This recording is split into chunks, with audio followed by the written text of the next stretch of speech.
Good afternoon, Shivani.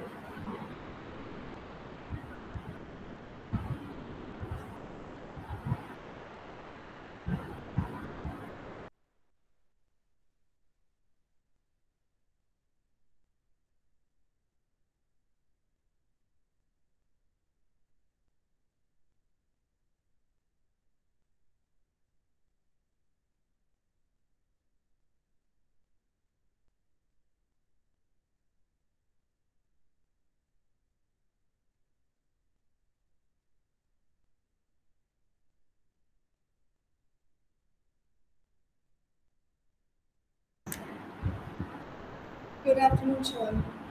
And Shruti.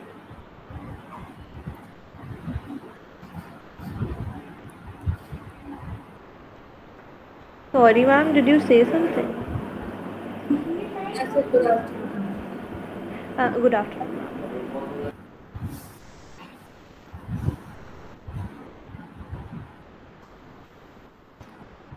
Okay, so last class में we were discussing all the properties and advantages of aluminium.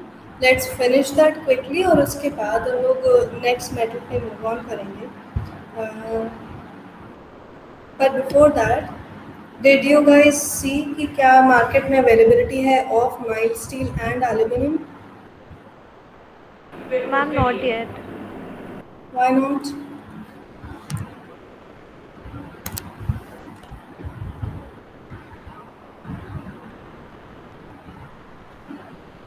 क्योंकि until and unless you see कि market में किस form में available है ये metal, तो it will be just like learning about something in school. You know the theory but you don't know कि वो उसे आप यूज़ कैसे करेंगे उस नॉलेज को. So to be able to use these metals in furniture या किसी और तरह से इन इंटीरियर्स और whatever, you need to know कि मार्केट में किस तरह से अवेलेबल है. सो यू विल अंडरस्टैंड कि हम इसे कैसे यूज़ कर सकते हैं, how we can implement this in our design. So do this, and otherwise आपका काम pile up होता रहेगा. If you're waiting for all the metals to be finished, तो एक बार में जाके आप सर्वे करोगे तो let me tell you, you'll find so many different types of shops. सिर्फ एल्यूमिनियम की एक होंगी सिर्फ sections वाली जो आपको डोर विंडो के लिए एल्यूमिनियम देते हैं. देन होंगी एक फर्नीचर जहाँ बनता है वहाँ वेल्डिंग वाली शॉप्स होंगी. सो आप नहीं कर पाओगे एक बार में, आप सारी चीज़ों का नहीं कर पाओगे.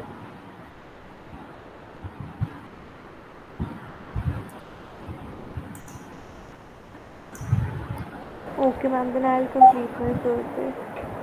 Yes, you and everyone else, everyone should needs to do this क्योंकि so far आपका एक यूनिट खत्म हो गया है. There were people जिन्होंने टेस्ट नहीं अटेंड किया, क्विज नहीं अटेंड की, and their least bother to even send their applications. I asked for applications, मुझे एक भी नहीं मिली है. Do these people not, are they not worried about failing? या उन्हें लग रहा है I am lying?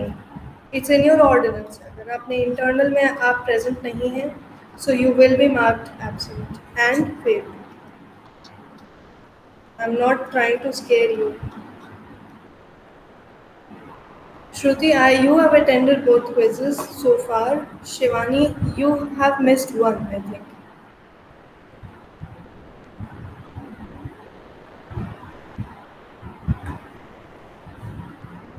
Shivani, Yes, ma'am.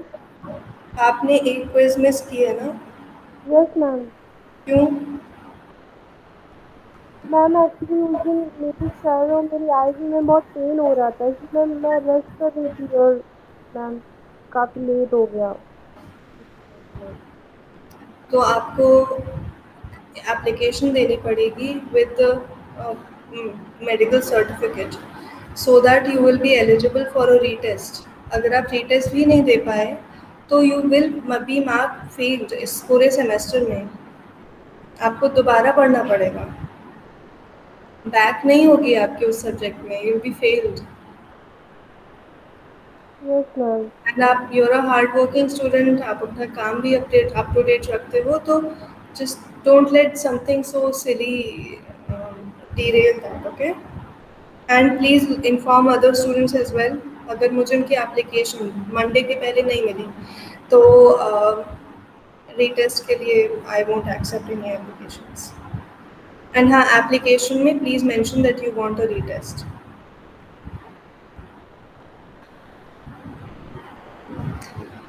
Okay, so moving on with aluminium. Aluminium की प्रॉपर्टीज़ हम लोगों ने कल डिस्कस की थी. One was that it is resistant to corrosion.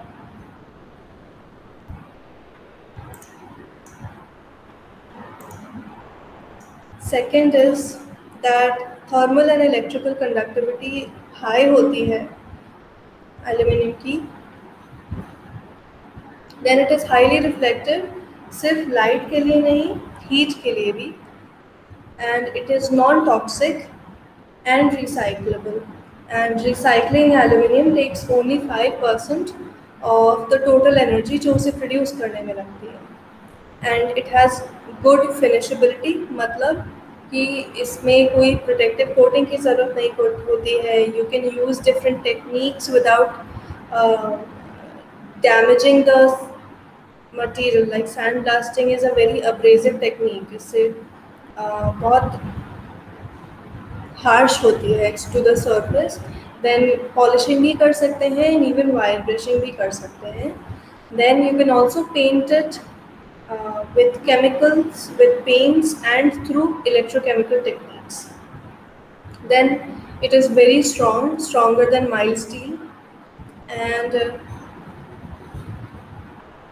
इसका अगर हम alloy बना देते हैं, if we make an alloy of aluminium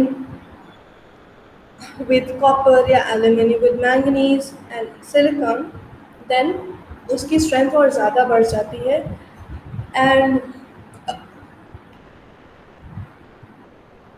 अगर हम इन अलॉयज को हीट ट्रीटमेंट दे देते हैं तो ये और भी ज़्यादा स्ट्रॉन्ग हो जाते हैं.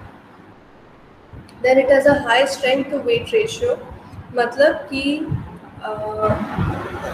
It is light weight and बहुत हल्का कंपैरेटिवली टू स्टील. मतलब हल्का as in compare to that amount of steel it is light wait.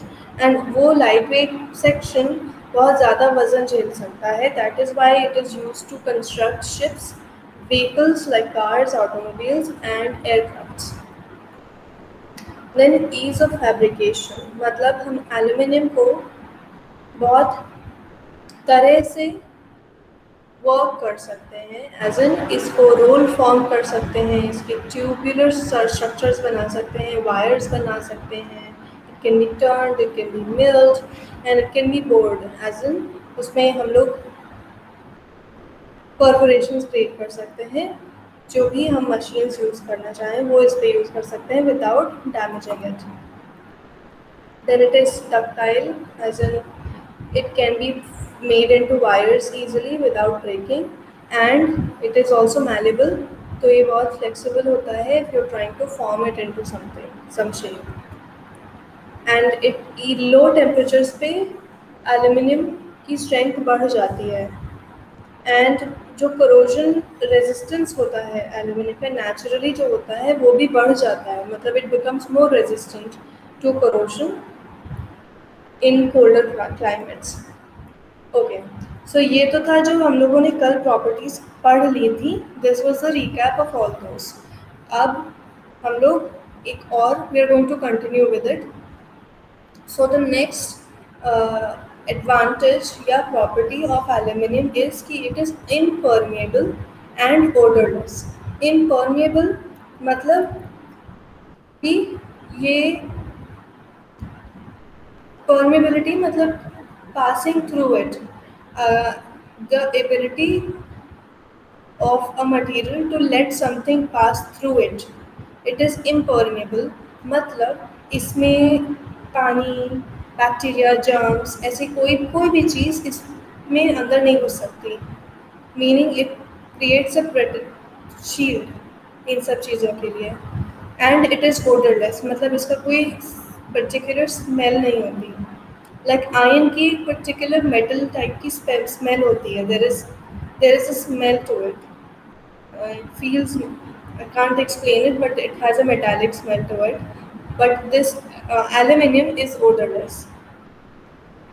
And जब हम एल्यूमिनियम को रोल कर देते हैं इनटू अ फॉइल जो कि पेपर से भी पतला होता है, तो भी इट इज़ इम्परमेबल, मीनिंग इसके थ्रू पानी या कोई ऐसी चीज़ मॉइस्चर सीप नहीं कर सकता, and it does not emit any smell and it doesn't have a taste. इसलिए हम इसे फॉइल बनाते हैं फूड रैप करने के लिए, क्योंकि जर्म्स अंदर नहीं जाएंगे एंड जो फ्रेशनेस है वो बाहर नहीं जाएगी, and it just keeps it safe and packed. And जैसे कि हम लोगों ने देखा ही था लास्ट टाइम कल, that it is non toxic and that combined with its impermeability and odourlessness, ये इसको पैकेजिंग प्रोडक्ट्स के लिए आइडियल बना देता है। तो जो आपके टैबलेट्स आती हैं, जो टैबलेट की पत्तियाँ आती हैं, पत्तियाँ कहते हैं यहाँ पे, दोज लीव्स यू गेट, दवा खरीदी है किसी ने कभी? Yes ma'am. खरीदी है ना। तो जो पैकेजिंग में आती है टैबलेट्स एंड कैप्सूल्स, जो मेटालिक पैकेजिंग होती है, राइट, वो एल्यूमिनियम की बनी होती है। एंड एल्यूमिनियम इतना सॉफ्ट होता है, इतना ज़्यादा फ्लेक्सिबल होता है कि जो उन पतले पतले टैबलेट के फॉइल्स को आप हाथ से भी तोड़ सकते हो, फॉइल को हम लोग तोड़ सकते हैं हाथ से। इट्स दैट जब उसे शीट में रोल कर देते हैं वो इतना फ्लेक्सिबल होता है, and it's also very strong. तो इट्स इम्परमेबल, इसलिए हम दवा उसमें स्टोर कर सकते हैं। वी डोंट वांट कि मेडिसिन अगर हम शेल्फ पे रखे रहें बहुत टाइम तक, मेडिकल स्टोर में स्टोर्ड रहे या घर पे रखी रहे, तो वी डोंट वांट कि उसमें कुछ बैक्टीरिया या ह्यूमिडिटी अंदर जाके उसको ख़राब कर दे। क्योंकि खाना तो you would get it packed morning में, दोपहर में आप खा लोगे, but for medicine and things like that you want कि उसकी पैकेजिंग इतनी स्ट्रॉन्ग हो कि फॉर 2 to 3 years, जब तक उसकी एक्सपायरी डेट पास नहीं होती, वो पैसे ही बनी रहे, इट रिटेन्स इट्स बेनिफिट्स। इसलिए हम लोग, एंड क्योंकि हम इसे किसी टॉक्सिक उसमें नहीं रैप कर सकते ऑब्वियसली, बिकॉज वो दवाई we want it to be beneficial not harmful, तो aluminium forms a good packaging product, food के लिए भी, फार्मास्यूटिकल्स के लिए भी।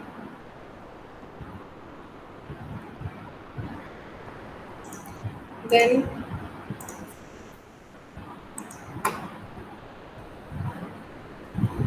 it is non-magnetic, मतलब it's not ferromagnetic.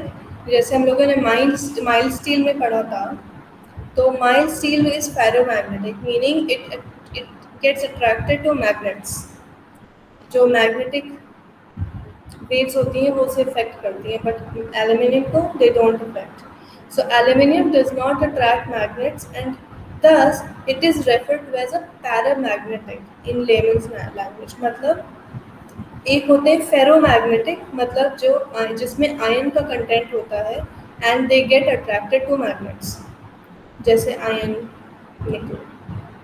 But aluminium क्योंकि ये नहीं होती है अट्रैक्ट, तो इट इज़ फेरोमैग्नेटिक का ऑपोजिट इज पैरामैग्नेटिक, एंड इससे इट इज़ इस प्रॉपर्टी से aluminium becomes a good metal for antenna के जो शील्ड्स होते हैं, यू नो, जो डिश टीवी जो लगता है घर में, टाटा स्काई डिश टीवी के जो डिशेस लगती हैं ऊपर, जो शील्ड्स लगती हैं छत पे जो लगती हैं, देखी हैं? Yes ma'am. Yes ma'am. वो एल्यूमिनियम की बनी होती है, बिकॉज वन प्रॉपर्टी हम लोगों ने देखी थी that it is highly reflective, and सिर्फ विजिबल लाइट नहीं, अल्ट्रावायलेट रेज भी, अदर वेव्स भी जो इनविजिबल होती हैं, उन वेव्स को भी रिफ्लेक्ट करता है बहुत अच्छे से, up to 90% rays are reflected. And also ये फेरोमैग्नेटिक नहीं होता, इट्स पैरामैग्नेटिक, तो इसलिए it is a good metal for shielding antennas. तो वो जो शील्ड्स होती हैं वो एल्यूमिनियम के बनी होती हैं, तो वो जो भी वेव्स होती हैं उन्हें रिफ्लेक्ट भी करेगा, and well it won't cause in disruption in the signals। And CDs में भी यूज होता है for this very reason. Then it is also good for sound and shock absorption, क्योंकि aluminium absorbs source sound.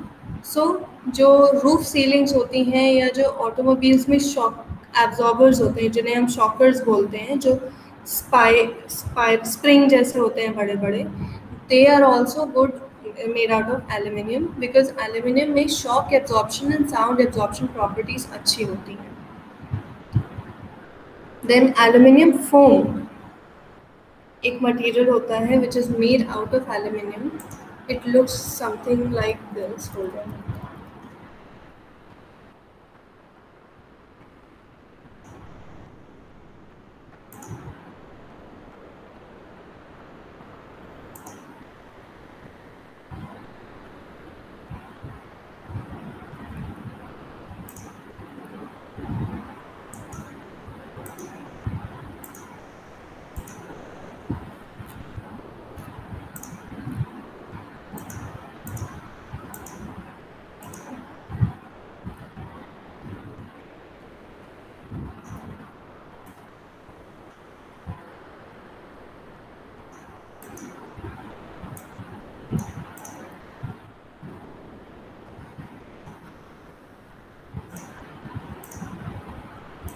So aluminum, this is aluminum foam.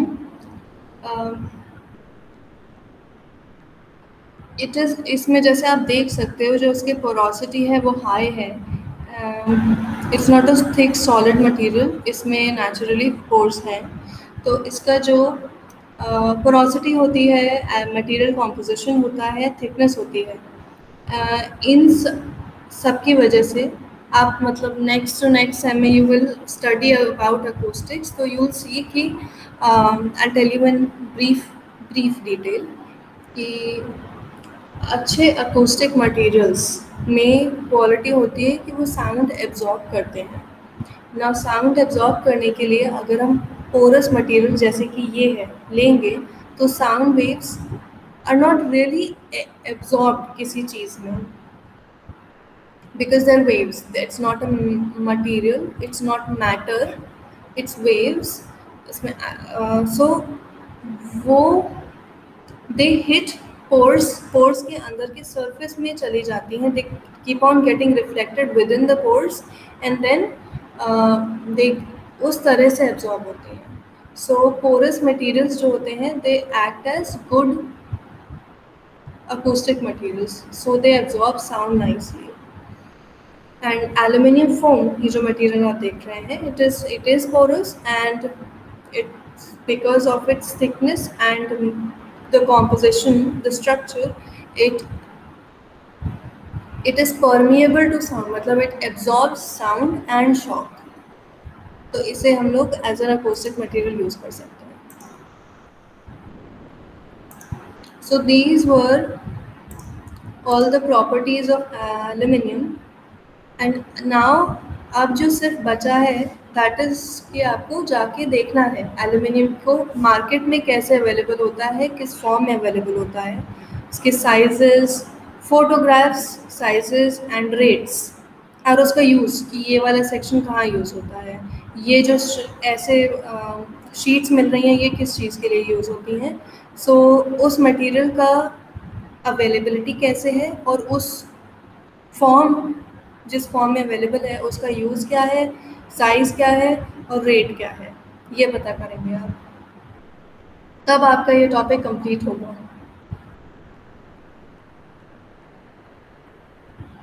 Okay? Yes. सो अभी aluminium में कोई doubt है या कंफ्यूजन है? नो मैम, अभी तो नहीं है. Okay. So we'll move on to the next metal, which is brass. Brass को briefly हम लोगों ने पिछले यूनिट में डिस्कस किया था. What is brass? हिंदी में क्या बोलते हैं brass को? नहीं, पीतल. पीतल, राइट. पीतल को आपने डेली उसमें रियल लाइफ में कहाँ पे देखा है? पीतल के ग्लास। पीतल के ग्लास होते हैं, राइट। यूटेंसिल्स होते हैं। एंड पीतल के यूटेंसिल्स पूजा में यूज होते हैं। Yes ma'am. एंड जो आप ज्वेलरी खरीदते हो, ये जो जो ट्रिंकेट्स होते हैं, जो सस्ती फैशन ज्वेलरी मिलती है, जो शिवालय में मिलती है, वो पीतल की होती है। Made out of brass. उसे पॉलिश कर दिया जाता है। एंड या तो अब उसके प्रॉपर्टीज एंड केमिकल कॉम्पोजिशन देखते हैं।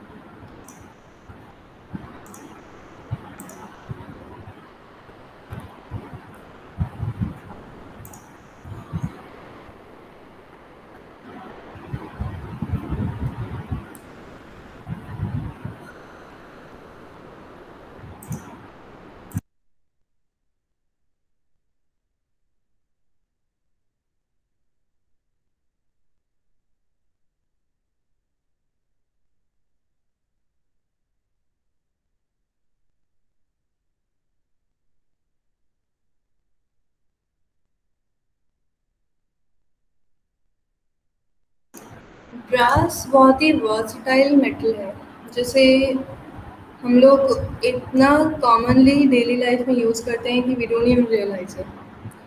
सो जो म्यूज़िकल इंस्ट्रूमेंट्स होते हैं, जैसे कि ट्रम्पेट्स, सैक्सोफोन्स, ये सब ब्रास से बने होते हैं। And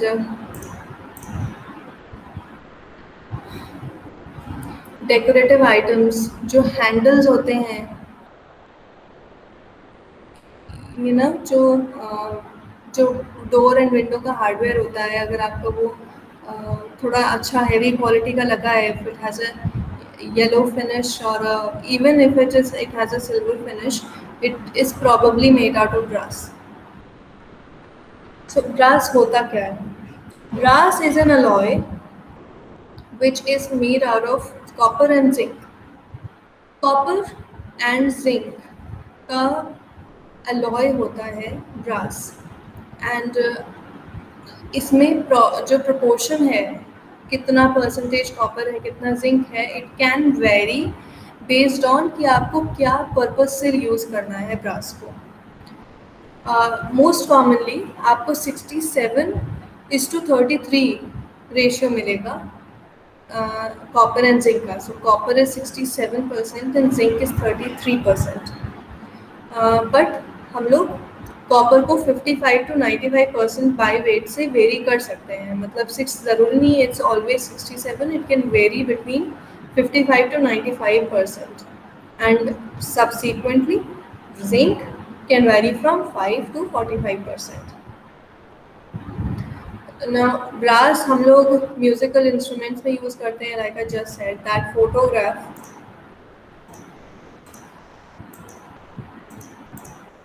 this photograph is of A trombone, जो कि एक म्यूजिकल इंस्ट्रूमेंट होता है। And it is also used in fire arm cartridge casing. जो बुलेट्स होती हैं उसमें जो आपको मेटल की केसिंग दिखती है, that is made out of brass. Radiators, जो I don't know how many of you have seen those radiators, जो जो बिल्ट इन रेडिएटर्स होते हैं। इफ़ यू हैव सीन कोई भी अमेरिकन सिटकॉम, अमेरिकन कोई भी सीरीज या सीरियल देखा है, तो you must have seen those radiators जो वॉल पे विंडो के पास लगे रहते हैं। They are big tubular structures और they are use for heating purposes. तो उसके जो स्ट्रक्चर होता है जिसमें वो रेडिएंट जो रेडिएटर फ्लूइड होता है वो रन करता है, that is made out of brass. Let me show you what I am talking about.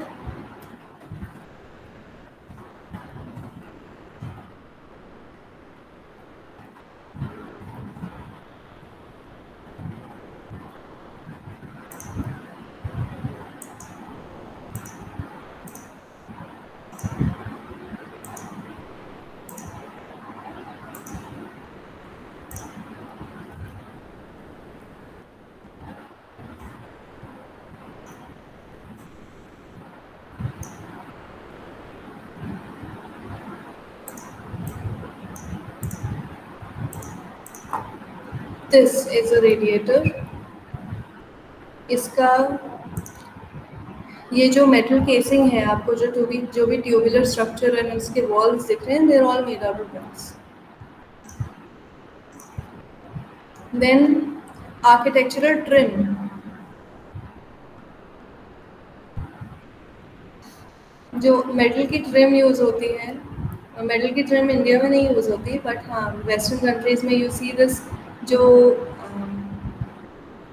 जैसे हम लोग के यहाँ मोल्डिंग होती है फॉल सीलिंग वगैरह में या एक्सटीरियर में, वो चीज़ ब्रास से बनी हो सकती है. देन जो पाइप्स एंड ट्यूबिंग होते हैं, स्क्रूज, डेकोरेटिव आइटम्स, ये सारी चीज़ें ब्रास से बनती हैं.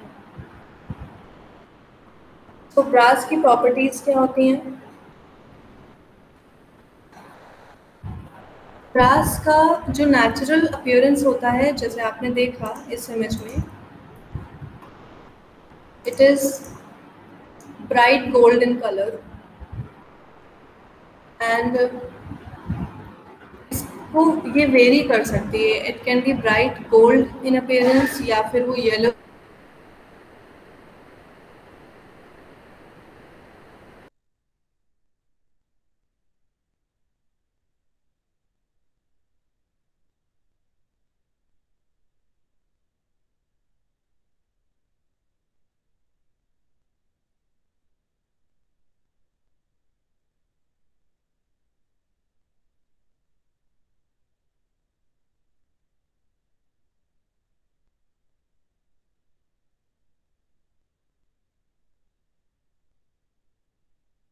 कॉपर का नेचुरल कलर, कॉपर का natural colour is reddish orange.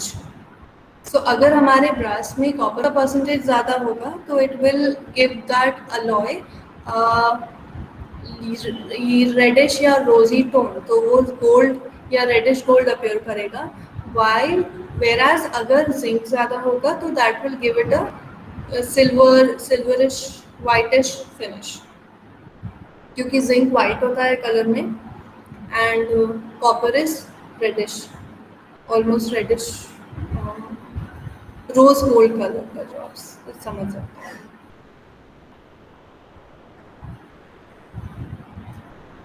Brass is malleable and it is more malleable. तो अब तक तो समझ गए होंगे, we have done two metals. malleable का मतलब क्या होता है? You tell me now. मैं बहुत बार Ma'am, explain. malleable is the ability to be drawn into wires. Yes, you're partially correct. जो वायर स्पेसिफिकली वायर वाली प्रॉपर्टी होती है, the ability to be transformed into a wire, that is ductility. And Wire or malleability, sheets हाँ, any shape. मतलब it is malleable as in उसे easily ढाला जा सकता है किसी भी in shape. any shape. Okay. हाँ. सो इफ ज़रूरी नहीं है कि हर malleable metal will be ductile या हर ductile metal material will be malleable, but हाँ usually they do go hand in hand.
So brass is more malleable than copper, bronze or zinc. So brass is a alloy. It's an alloy of copper and zinc. तो copper and zinc, copper itself is very ductile and malleable. तो हम उसे tubular structures में, क्योंकि copper के भी pipes आते हैं तो आपने देखे ही होंगे, एंड कॉपर का वायर आता है which is the best kind of wire to be used in electrical wires. तो copper is very ductile and malleable, zinc is also very ductile and malleable, but brass is more malleable than either copper and zinc and even bronze.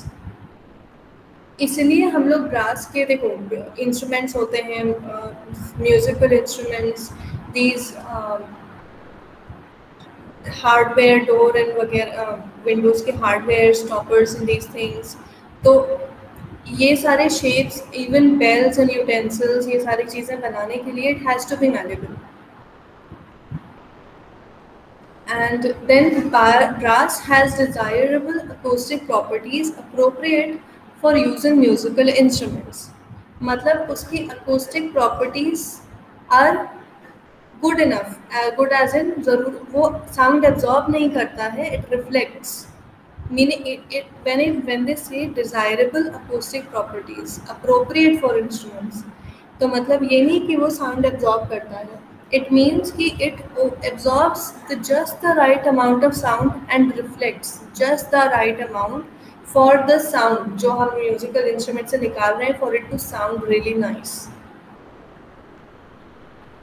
And then this metal exhibits low friction. मतलब it has low friction, मतलब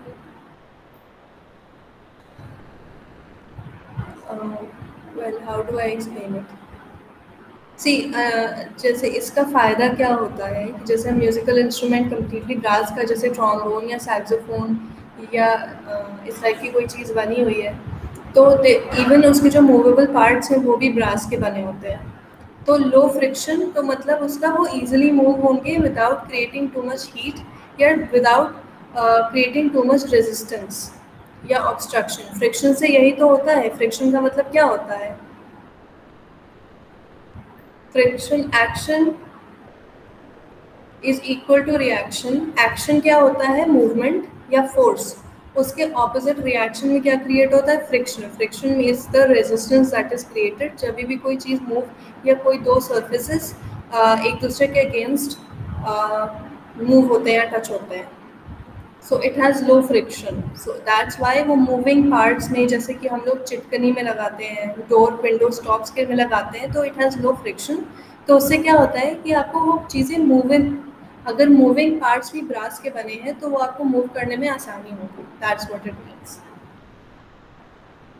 then brass is a soft metal, so it can be used in cases जहाँ पे ऐसी ज़रूरत है कि friction से sparks ना क्रिएट हो. तो जैसे कि जो बुलेट कार्ट्रिजेस होती हैं, एंड अगेन जो मूविंग पार्ट्स होते हैं, रेडिएटर्स, अगर उन सारी चीज़ों में जो वॉल्स होते हैं उसमें भी वो भी ब्रास का बना होता है. इवन जो हमारे नल होते हैं, कई नल जो होते हैं वो भी ब्रास के बने होते हैं. ऑलमोस्ट ऑल जो भी सैनिटरी वेयर फिक्सचर्स होते हैं, they are made out of brass. तो उनका जो मूविंग मटेरियल्स, जैसे जहाँ हम लोग वॉल बंद करते हैं, खोलते हैं, वो सारे जो मूविंग पार्ट्स हैं वो ईजिली मूव करते हैं. They don't create friction and therefore don't create sparking जब भी they come in contact. Then brass has relatively low melting point. तो जैसे हम लोगों ने एल्यूमिनियम में देखा, it melts at low temperatures. Low temperatures as in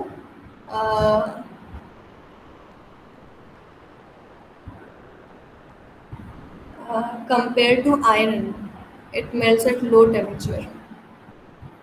So it has a low melting point and it is a good conductor of heat. इसलिए हम इसे यूटेंसिल्स में यूज़ करते हैं.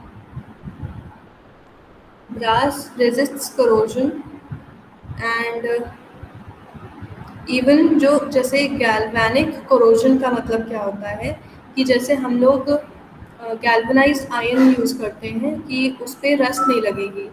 तो there is certain kind of corrosion जो salt water से create होता है because of the salt content of water, जैसे सी वाटर होता है या ब्राइन होता है। तो उससे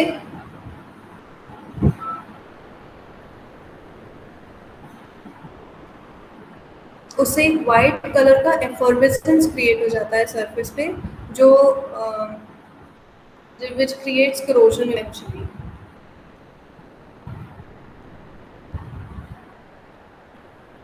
So brass normal rusting type का corrosion तो रेजिस्ट करता ही है। It is even resistant to corrosion from salt water. जो गैल्वनाइज्ड आयरन जो कि बहुत ही हाईली रेजिस्टिव माना जाता है to corrosion, that can not even resist it. So it's considered very very good to corrosion. And it is easy to cast क्योंकि हम लोगों ने देखा कि it has high malleability, soft metal है। तो इस and it has a low melting point, तो हम इसे इजीली कास्ट कर सकते हैं। कास्टिंग मतलब कि उसे कम्प्लीटली मेल्ट करके किसी मोल्ड में डाल के उसको फॉर्म करना। सो ये जो जैसे फॉर एग्जाम्पल ये बेल्स थी, दीज बेल्स, इन्हें कार्व करके नहीं बनाया जाता है, इन्हें कास्ट करके बनाया जाता है, मतलब इसका मोल्ड बना होता है।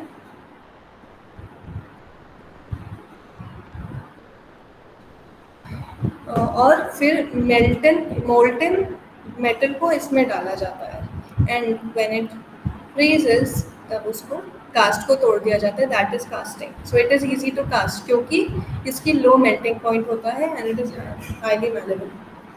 एंड जैसे कि एल्यूमिनियम में देखा हमने, वैसे ही brass is not ferromagnetic, means it is non it is paramagnetic.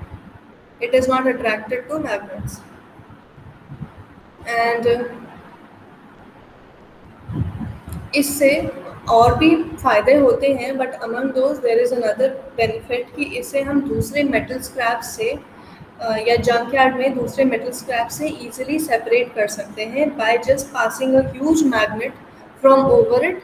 तो हम जो आयरन वाला पार्ट है, जो फेरोमैग्नेटिक मेटल्स हैं उन्हें अलग कर सकते हैं, जो नॉन फेरोमैग्नेटिक उन्हें अलग कर सकते हैं। Any doubts?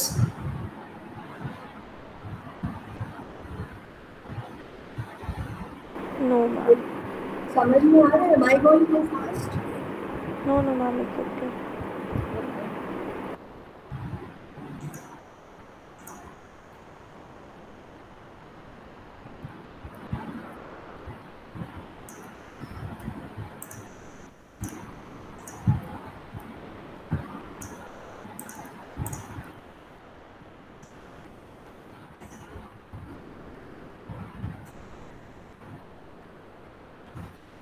Now, types of brass. Uh, there are different types of brass depending on उसका कितनी परसेंटेज। जैसे हम लोगों ने देखा था कि generally it is 67:33 ratio copper and zinc का, बट अगर हम उसे वेरी कर देते हैं तो उसकी यूजेज भी चेंज हो जाते हैं अलॉन्ग विद दैट, क्योंकि उसकी प्रॉपर्टीज भी स्लाइटली वेरी कर जाती हैं।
Okay, so the first type of brass is Admiralty brass.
Okay, so Admiralty brass में जिंक 30% होता है, तो इससे क्योंकि जिंक की एंटी कोरोसिव प्रॉपर्टीज बहुत ज़्यादा अच्छी होती हैं, तो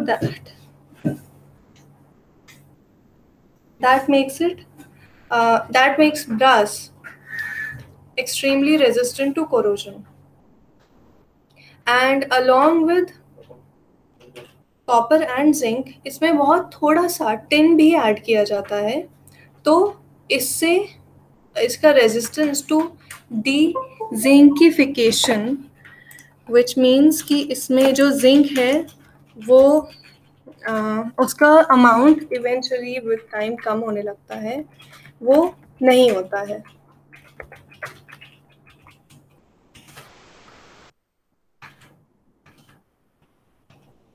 इसमें दैट्स जैसे हम लोग, आप लोगों ने कभी वो फैशन ज्वेलरी पहनी होगी अगर, तो जब बहुत ज़्यादा पुरानी हो जाती है तो उसमें से वो रेडिश सरफेस आ जाता है, उसका पॉलिश, हम लोग कहते हैं कि पॉलिश छूटने लगी है. वो देखा है आपने? Yes, हाँ. तो दैट इज डीजिंकिफिकेशन. मतलब जो एक येलोइश गोल्डन कलर होता है, वो हम लोगों ने देखा कि that comes from both copper and zinc. तो जब जिंक का अमाउंट कम होने लगता है उसमें और कॉपर आने लगता है, तो कॉपर का रेडिश ब्राउन कलर दिखने लगता है.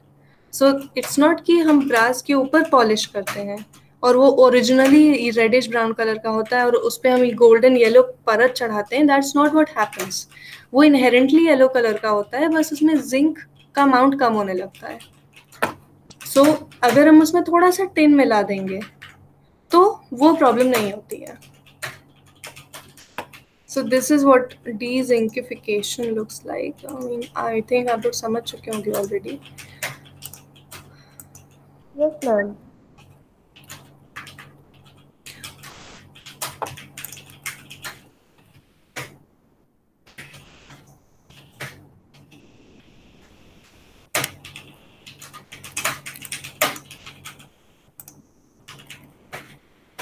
This is what happens कि ये येलोइश गोल्डन होता है एंड देन वो धीरे धीरे रेडिश ब्राउन दिखने लगता है because of copper. Ma'am so is this natural कि ये प्रिवेंट हो सकता है? हो सकता है। इसमें है ना एडमिरल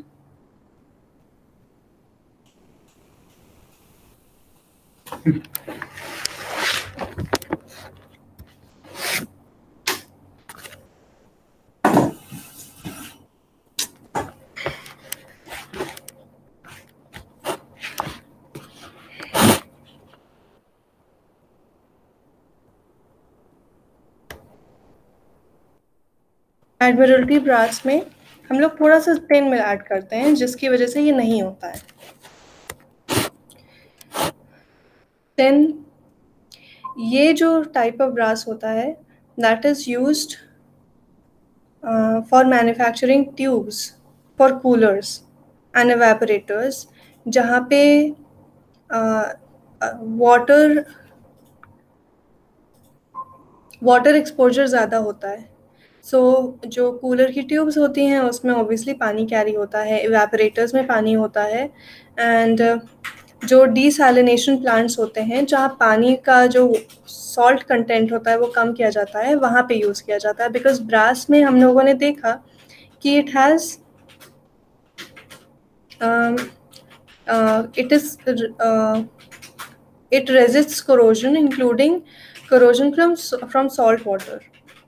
तो वो तो ब्रास की इनहेरेंट क्वालिटी होती ही है, बट बिकॉज ऑफ दिस इसका composition Admiralty brass is specially preferred for these things। Then you have aluminium brass। aluminium brass में 77% कॉपर होता है एंड 20% जिंक होता है।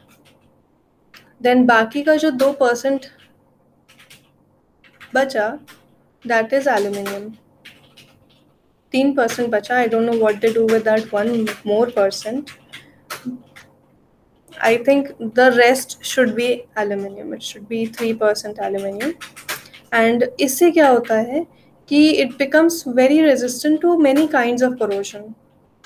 क्योंकि एल्यूमिनियम को हम लोगों ने अभी जस्ट देखा कि इट इज़ वेरी मतलब it creates this oxide layer on top of its surface to prevent itself from corrosion, and it is also resistant to extremely resistant to almost all type of corrosions। so हम aluminium को अगर हम brass में add कर देते हैं which is already resistant, तो वो बहुत मतलब it becomes even more intensified।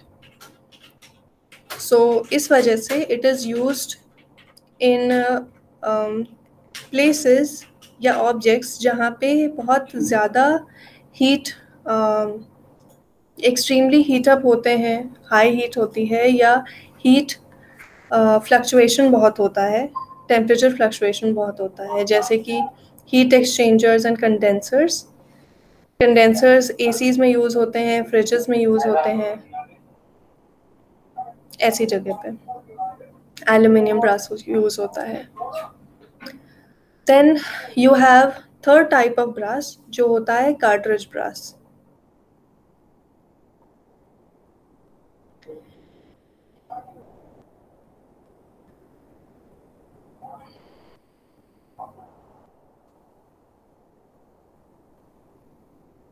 इसका मेन पर्पस होता है to be used in ammunition cartridges. जो बुलेट्स होती हैं उसकी केसिंग इससे बनती है and this kind of brass is the most common type of brass जो कि अवेलेबल होता है and it contains about 70% copper and 30% zinc and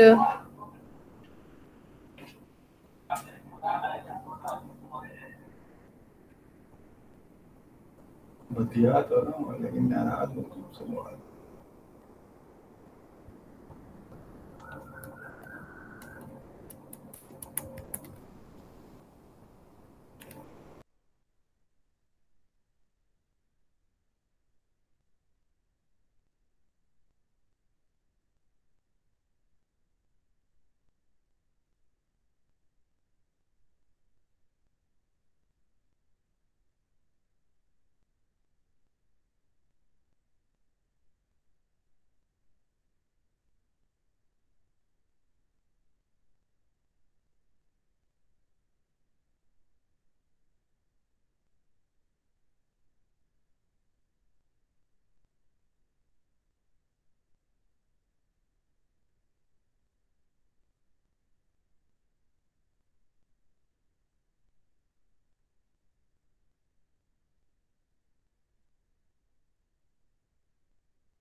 सो इस कार्ट्रिज ब्रास में there is no other element, just copper and zinc, and उनका percentage है 70 to 30%, 70:30. Then आता है हाई ब्रास. हाई ब्रास को हाई ब्रास इसलिए बोलते हैं क्योंकि इसमें हाई टेंसाइल स्ट्रेंथ होती है.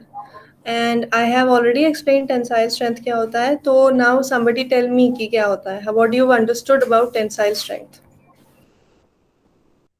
मैम जब मतलब ऊपर से मिडिल पे प्रेशर करते हैं तो जो नीचे वाला पार्ट है वो मूव होता है.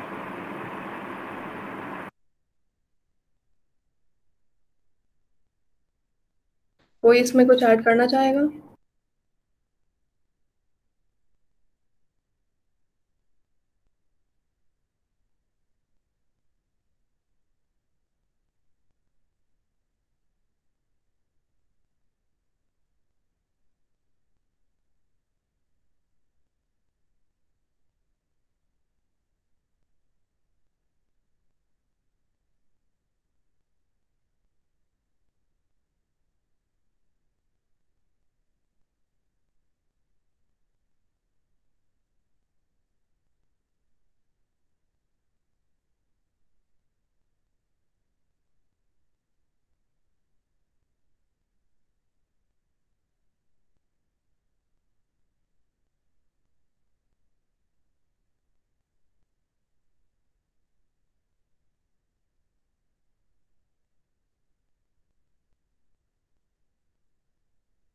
Ma'am, when we apply the pressure in the middle, the side of it moves, and when we release it, it comes back to the place.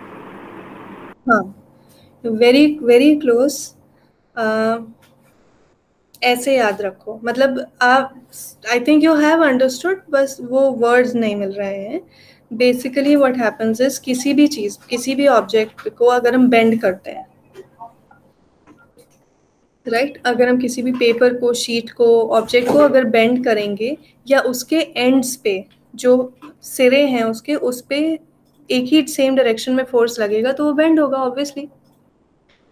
In that case, या उसको दो तरफ से फिक्स्ड होगा, बीच में से ऊपर फोर्स लग रहा होगा या कुछ भी है, तो वो बेंड जब होता है तब उस पे दो फोर्स लगते हैं, दो स्ट्रेस क्रिएट होते हैं.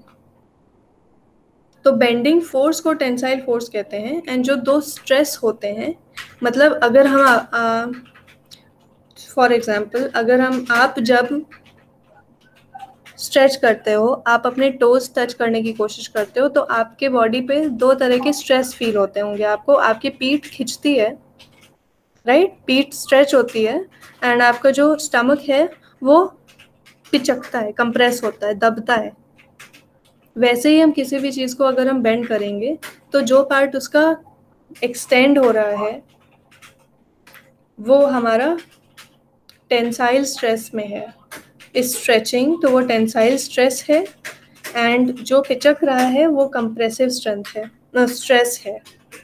और कोई ऑब्जेक्ट जिसे हम बेंड करके छोड़ दें, अगर वो फोर्स लगाना बंद कर दें और वो वापस उतने ही अपने ही नेचुरल शेप में आ जाए, तो उसकी टेंसाइल स्ट्रेंथ हाई बोलते हैं, कि वो वापस आ गया. It can bear that tensile stress, अच्छे से झेल लेता है. पर अगर वो वापस नहीं आया, हमने इतना ज़्यादा फोर्स लगा दिया कि वापस ही नहीं आ पाया, तो उसकी टेंसाइल स्ट्रेंथ की लिमिट पता चल जाती है कि हम इससे ज़्यादा फोर्स लगाएंगे तो ये डैमेज हो जाएगा, ये डिफॉर्म हो जाएगा. तो जितना फोर्स हम ब्रास पे हाई ब्रास पे लगा सकते हैं वो बहुत ज़्यादा है बिफोर इट परमानेंटली डिफॉर्म्स. तो अगर मैं खुद से अपने टोज टच करने की कोशिश, if I try to bend myself, तो हम उतना ही बेंड होंगे जितना हम हो सकते हैं, which is comfortable for us, कि हम वापस खड़े हो जाए. अब if I try to bend और it more than I comfortably can, right, तो हम अपने बॉडी पे ज़रूरत से ज़्यादा प्रेशर लगा रहे हैं, and maybe there comes a point जहाँ पे my body can not take it, तो my back will break and मैं वही रह जाऊंगी. I will not be able to come back to my original position. तो that will be the limit. हम इतना स्ट्रेस झेल सकते हैं, हमारी टेंसाइल स्ट्रेंथ उतनी है जितने में हम वापस आ जाएं बेंड होने के बाद. तो हाई ब्रास होता है, उसकी टेंसाइल स्ट्रेंथ मतलब उसे बेंड करके वो वापस अपने नेचुरल शेप में आ जाए, वो बहुत ज़्यादा होती है, क्योंकि उसमें 65% कॉपर होता है एंड 35% जिंक. ये ज़्यादा है compare to Admiralty brass and cartridge brass and even aluminum. No, not more than aluminum.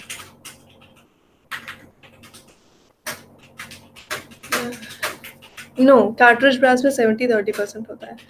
So it's more than admiralty brass. And this type of brass has just enough softness and hardness कि ये powerful tensions को withstand कर लेता है. मतलब एक metal को इतना soft होना चाहिए कि हम उसे bend कर पाए पहली बात तो, and इतना strong होना चाहिए कि वो bend होके वापस आ जाए, मतलब flexible हो. एंड इसलिए इस टाइप का जो हाई ब्रास होता है उसे हम बोल्ट्स, स्क्रूज एंड रिवेट्स बनाने के लिए यूज़ करते हैं. क्यों? हम बोल्ट्स एंड स्क्रूज को बहुत कस के ट्विस्ट करके टाइट करते हैं, सो दैट मीन्स उस पर बेंडिंग फोर्स लग सकता है. एंड जब वो आप उसे रिलीज़ करो तो वो ऐसा ना हो कि वो कम्प्लीटली ट्विस्ट करने के बाद टूट जाए, एंड फिर वो या तो जुड़ेगा ही नहीं दो पार्ट्स, या फिर वो टूट के अलग आ जाएंगे, या वो परमानेंटली जुड़ जाएंगे and they will be stuck there like that. ये स्क्रूज एंड रिवेट्स का सेम पर्पस होता है. तो it should be strong but it should also be flexible. Then fifth type of brass is gilding metal. Gilding क्या होता है? गिल्डिंग is basically किसी चीज को गोल्ड प्लेट करना.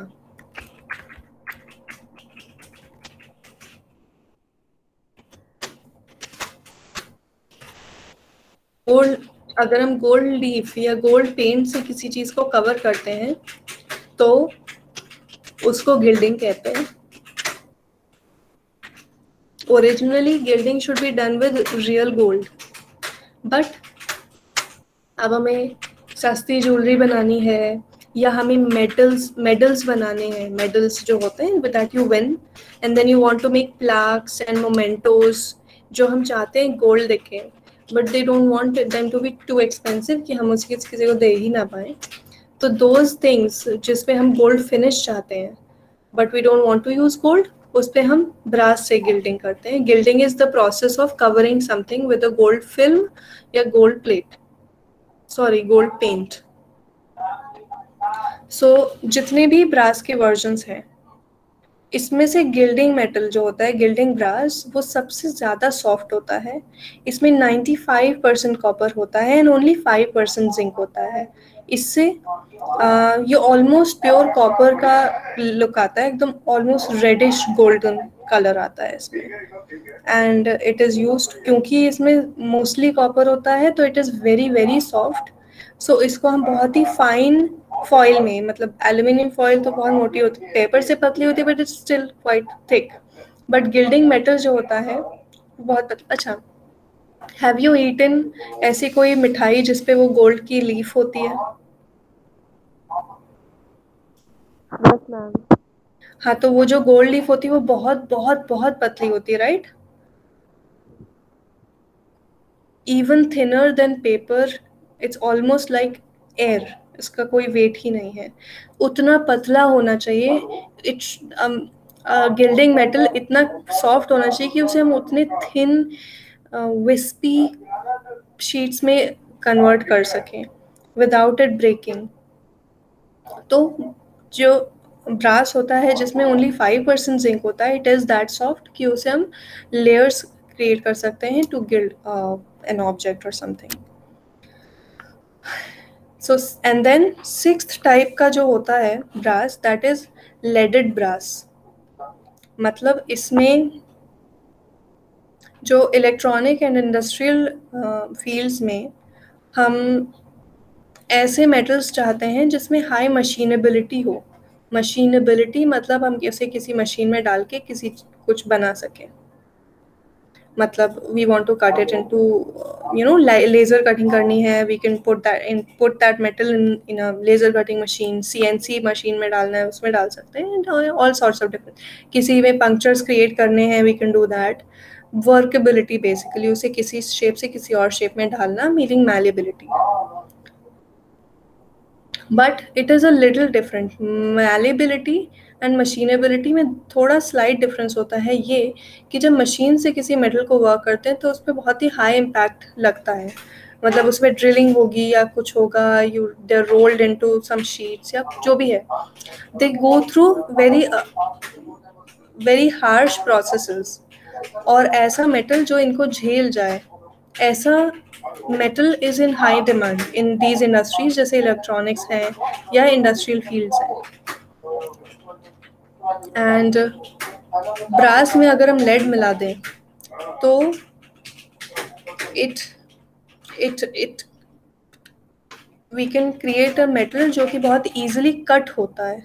तो जो laser cutting in CNC cutting वाले जो जालियाँ का बनती हैं वो अगर हम लेडेड ब्रास यूज़ करें तो बहुत ईजिली बना सकते हैं, या हम चाहें तो वो we can cut them into even small parts or things like that.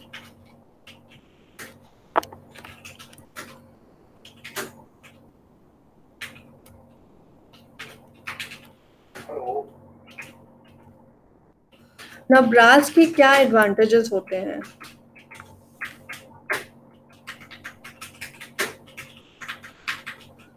हमने ऑलमोस्ट सारे एडवांटेजेस तो अभी देखे इसकी प्रॉपर्टीज में, but let's look at them in more detail.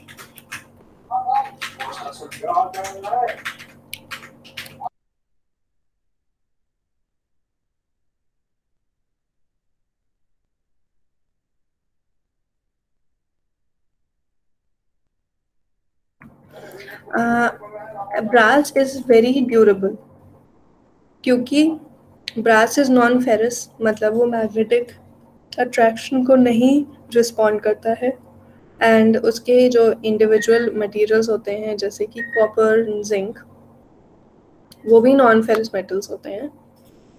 तो जो भी ऐड करते हैं उसके अलावा किसी भी टाइप के ब्रास में, जैसे टिन ऐड कर सकते हैं, लेड ऐड करते हैं, एल्यूमिनियम ऐड करते हैं, these are all also non ferrous metals. तो इट्स ओनली नॉर्मल कि जो भी अलॉय बनेगा इससे, मीनिंग ब्रास या उसका कोई भी टाइप, तो वो भी नॉन फेरस होगा। एंड उससे क्या होता है, उसका एक फ़ायदा ये बहुत इम्पॉर्टेंट है कि जैसे आई एक्सप्लेन्ड इट, आयरन में रस्ट क्यों लगता है? Iron rust because of oxidation. Iron is a ferrous metal meaning Fe का जो उसमें आयरन कॉम्पोनेंट होता है, जैसे माइल्ड स्टील में यू हैव आयरन का कॉम्पोनेंट अलॉन्ग विथ कार्बन, वैसे ही फेरस मेटल्स में जो आयरन का कॉम्पोनेंट होता है, it reacts with oxygen in the air, air as in not air but humidity. Well it can also interact with air, जहाँ पे भी ऑक्सीजन मॉलिक्यूल्स उसे मिलते हैं, एंड देन जो मॉइस्चर होता है या these things act as a catalyst. तो जो ferrous and oxygen react and form an oxide, ferrous oxide, जो कि रेडिश ब्राउन होता है कलर में, जो उसी को हम रस्ट कहते हैं, Fe2O3, that is rust. So rusting is oxidation, and ये प्रॉब्लम ब्रास में नहीं आती, किसी भी टाइप के ब्रास में नहीं आती, बिकॉज कॉपर, जिंक और उसके जो अलग एडिशंस होते हैं, tin, aluminium and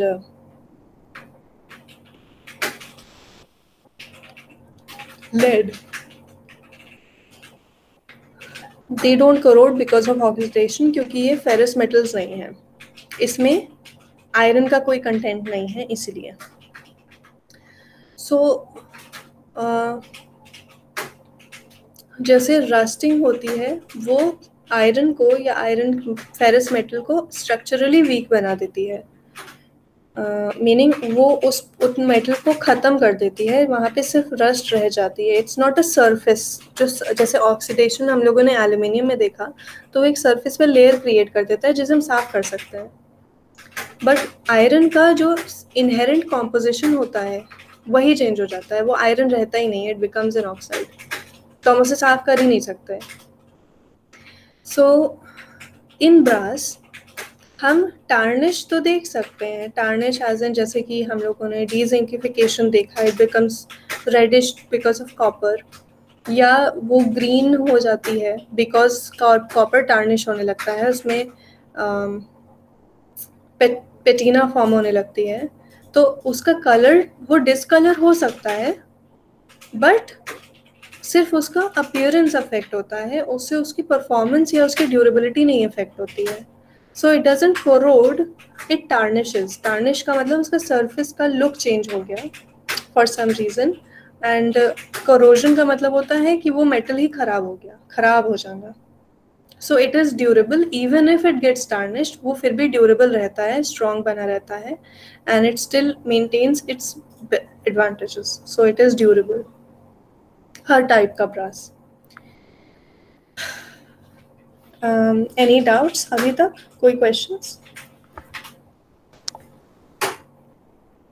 no ma'am.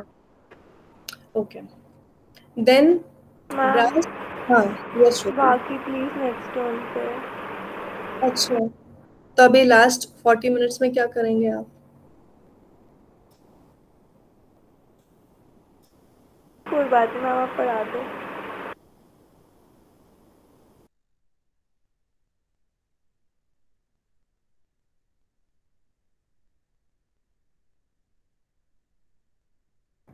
Okay तो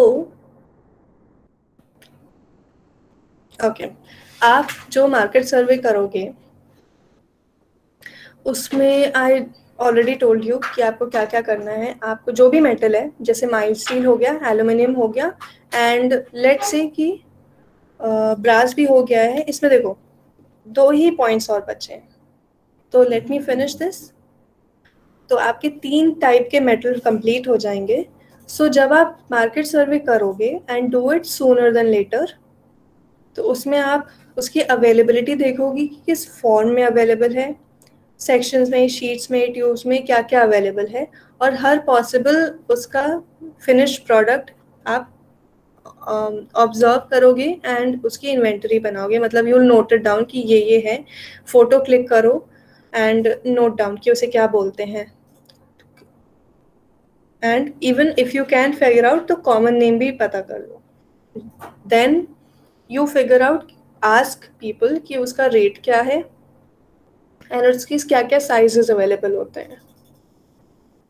सो आपके फोटोग्राफ्स हो जाएंगी, नाम हो जाएगा, एंड उसका पर्पस कि जैसे ट्यूब्स कहाँ यूज़ होती हैं, ये बॉक्स सेक्शंस कहाँ यूज़ होते हैं, तो उस प्रोडक्ट के फॉर्म के यूजेज, उसके साइजेस और उसके रेट। ऐसे आपके एक मेटल में कई कई चीज़ें हो जाएंगी। सो ये आपका मार्केट सर्वे का कंपोनेंट हो गया। एंड देन उसके इंट्रोडक्शन में, मतलब बिफोर जस्ट ऐसा तो नहीं कि हम एल्यूमिनियम की जस्ट फोटो लगाना शुरू कर देंगे, there should be one introduction का पेज जिसमें आप ब्रीफली बताओगे कि फॉर एग्जांपल ब्रास क्या होता है। तो brass is an alloy of copper and zinc, तो ब्रीफ इंट्रोडक्शन हुआ, 1-2 लाइन, देन उसके ब्रीफ में एडवांटेजेस और प्रॉपर्टीज, तो आपको पूरा एक सेट बन जाएगा which you can refer to जब भी आपको काम हो, या वाइवा हो या उसके बाद भी कभी भी इंफॉर्मेशन चाहिए हो। तो वंस आई फिनिश दिस, मैं ये लास्ट पॉइंट एंड उसके बाद का आखिरी पॉइंट ख़त्म कर दूँ, उसके बाद स्टार्ट विद माइल्ड स्टील या स्टार्ट विद ब्रास, जो भी है, आप एटलीस्ट एक पेज पे इंट्रोडक्शन, उसके एडवांटेजेस और प्रॉपर्टीज़ लिख लो अच्छे से, नीटली। सजाने की ज़रूरत नहीं है, make it neat and start preparing this, so that जब आप मार्केट सर्वे कर लो तो you just have to compile that part and आपका फाइल कंप्लीट हो जाए। ठीक है? Yes ma'am. ओके तो ब्रास में एंटीबैक्टीरियल प्रॉपर्टीज़ होती हैं, मतलब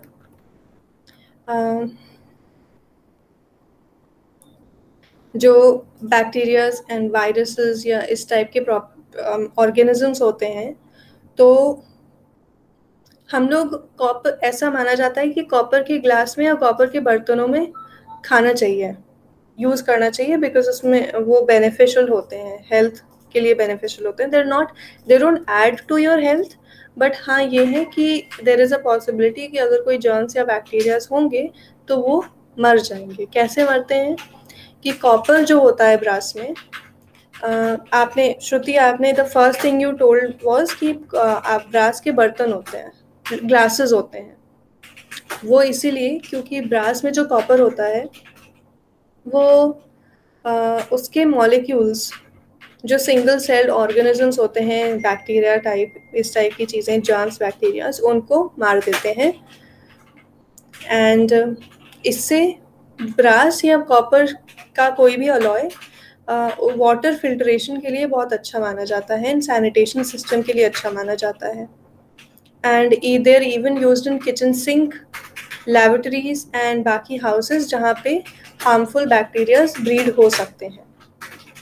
इसलिए हम कॉपर पाइप्स अच्छे माने जाते हैं, वाटर सप्लाई के लिए कॉपर पाइप्स को अच्छा माना जाता है। नहीं कॉपर अफोर्ड कर सकते हैं because copper pipes are quite expensive, तो आप ब्रास के पाइप्स यूज करते हो।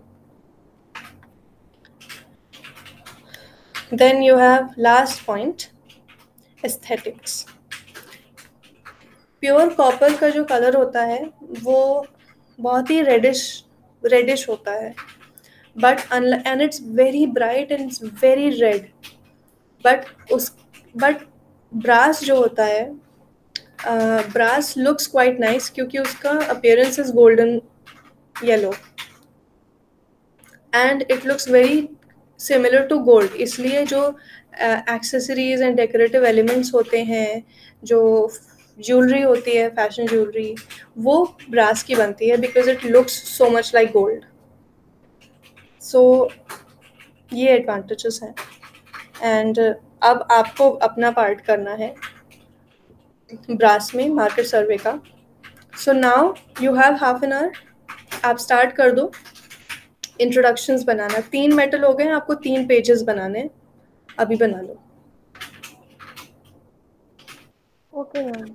एंड 5 बजे जितना भी हो, whether it is, don't rush, ठीक है, ख़त्म करने के लिए डोंट रश, जितना भी हो जाए 5 बजे तक, 1 पेज, आधा पेज, उसको व्हाट्सएप पे सेंड कर दो, so that I can see कि आपने जो पॉइंट्स नोट डाउन किए हैं उसमें कोई एरर तो नहीं है।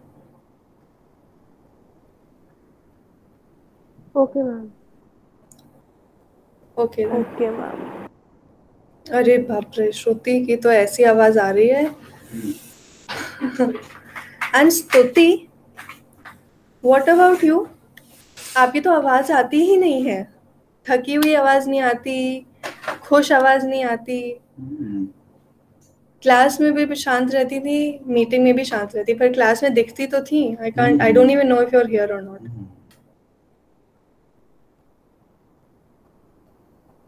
स्तुति,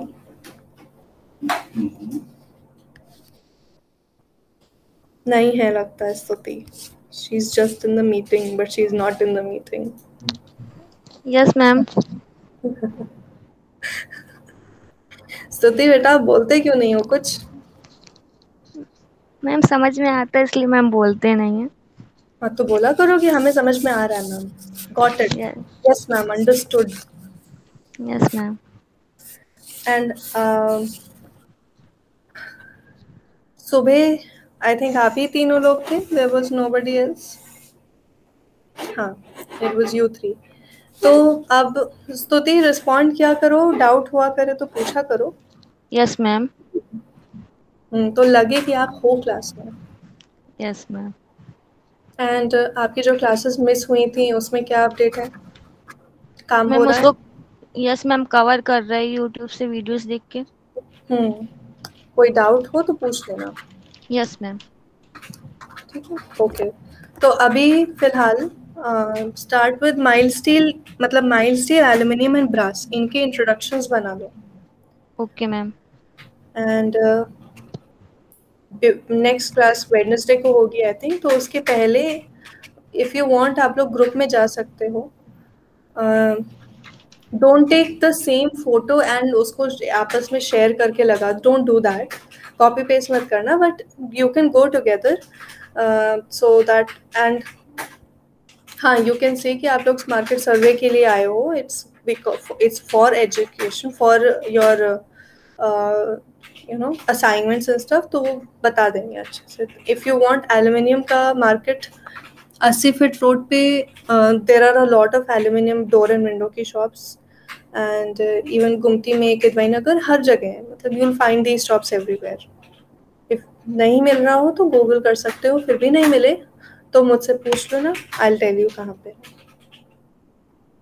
ओके मैम. ओके, सो अभी एंड सबमिट, जो भी जितना भी हो जाए सबमिट इट.